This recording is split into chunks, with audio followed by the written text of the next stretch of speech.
Hi guys! Welcome back sa aking vlog. Para sa kaalaman ng lahat, ako ay isang marino.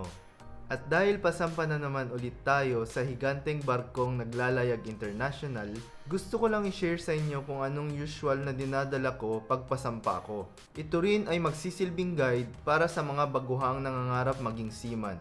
So tara, alamin na natin. Una sa listahan ay pera. Magdala ng pera pag magbabiyahe in case kailangang bumili ng pagkain. O kung may delays naman, magagamit mo talaga ito. Kahit $50 to $100 pwede na. Kung hindi naman kakayanin, magbaon ka ng pagkain like biscuit para may makain ka pansamantala. Mahirap pag nagutom.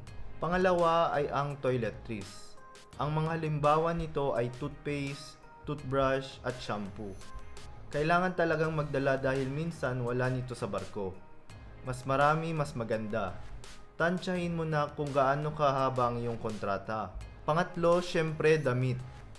Nagdadala ako ng mas maraming pangtrabaho dahil yun ang purpose natin sa barko, magtrabaho.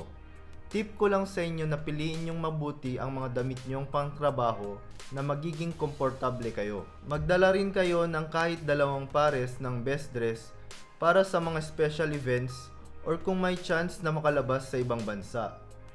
Huwag din kalimutan magdala ng tsinelas. Pang-apat ay laptop.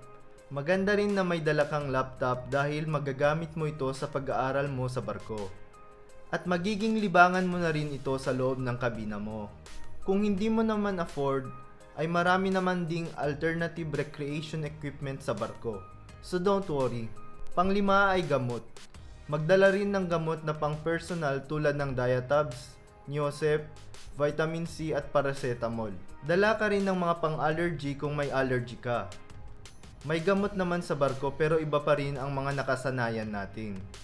Personal opinion ko lang ito. Sunod ay pagkain, tulad ng delata, noodles, at mga paborito mong chichirya. Mainam na meron ka nito in case na mag-crave ka or mamiss mo ang mga pagkain sa Pinas. Alalahanin mong matagal ka sa barko at hindi sa lahat ng oras ay magugustuhan mo ang mga pagkain sa barko. At ang panghuli ay ang pasensya at pangunawa.